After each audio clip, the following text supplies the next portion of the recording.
पुन्हा जन्म मिळाला तरी मी पुन्हा आशा भोसले होऊनच येईन हा आशावाद देणाऱ्या आशाताई आज आपल्यात नाही आहेत. आणि हीच सगळ्यात मोठी आज प्रत्येकासाठी मनातली एक उणीव आहे. ज्येष्ठ पार्श्वगायिका आशा भोसले यांचं आज निधन झालंय. वयाच्या 93व्या वर्षी त्यांनी अखेरचा श्वास घेतला आहे.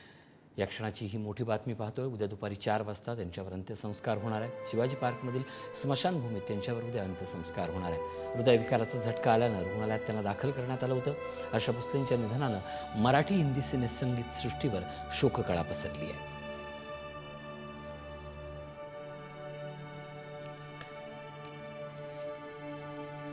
आमचे प्रतिनिधी नंदकिशोर गावडे थेट जोडले जात आहेत आपल्यासोबत परेलहून.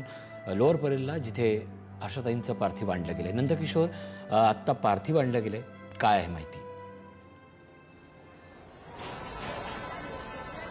नक्कीच खरं तर दुपारच्या सत्रामध्ये आशाताई आपल्यामध्ये नाहीत असं सांगण्यात आलेलं होतं. तसं ऑफिशियल जे आशिष शेलार असतील किंवा त्यांचे मुलगे असतील त्यांच्याकडून सांगण्यात आलेलं आहे.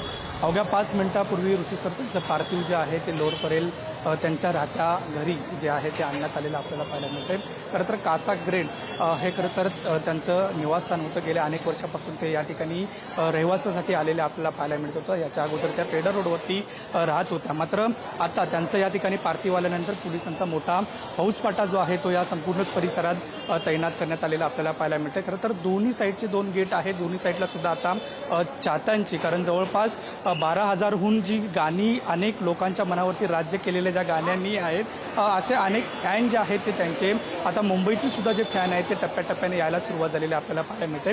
तुर्तास जर पाहायला गेलं तर सध्या आशिष शेलार जे आहेत ते त्यांच्या पार्थिवासोबतच जे आहे ते आतमध्ये गेलेले आहेत. थोड्याच वेळात संपूर्ण VIP जी मुवमेंट आहे ती खरं तर या ठिकाणी होईल.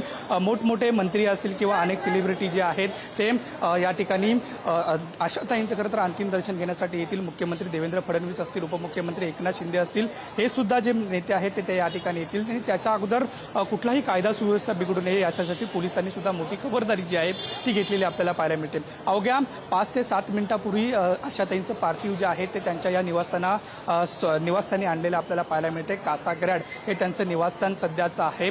आणि या ठिकाणी आता जी मुंबईतील गर्दी, माझे कॅमेरामन कविताला विनंती करेन की आपल्या बिल्डिंगच्या बाहेर जे आहे ते आता त्यांच्या चाहत्यांची जी गर्दी आहे ती होऊ लागलेली आपल्याला पाहायला मिळते. ब्रिज कँडीच्या समोर सुद्धा अनेक जे चाहते होते ते खरं तर या ठिकाणी त्यांचं खरं तर दर्शन घ्यावं, त्यांना अंतिमचं पाहावं त्याच्यासाठी आलेले आपल्याला पाहायला मिळत होते. आणि जसं आता पार्थिव लोअर परेलच्या या घरात आल्यानंतर हे समजल्यानंतर खरं तर आता लोकांची जी गर्दी आहे ती या ठिकाणी वाढू शकते.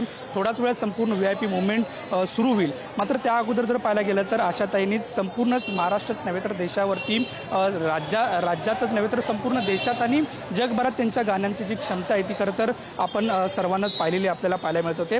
आज सप्टेंबर 1933 ते आजपर्यंतचा दिवस म्हणजे एकूण 93 वर्ष झालेले आपल्याला पाहायला मिळतात. ती सांगली आहे त्यांचं जन्मस्थान आहे. आणि सांगलीपासून ते आता मुंबईच्या लोअर परेल हापर्यंतचा हा संपूर्ण जो प्रवास आहे तो सध्या आपण बघताना आपल्याला पाहायला मिळते. एकंदरीत जर 12,000पेक्षा जास्त गाण्यांचा विक्रम जो आहे तो आशाताईंनी केलेला आपल्याला पाहायला मिळतात. 20 वेगवेगळ्या भाषा म्हणजे 20पेक्षा अधिक भाषांमध्ये त्यांची हिंदी, मराठी किंवा इतर भाषातील सुद्धा जी गाणी आहेत ती सुद्धा आपल्याला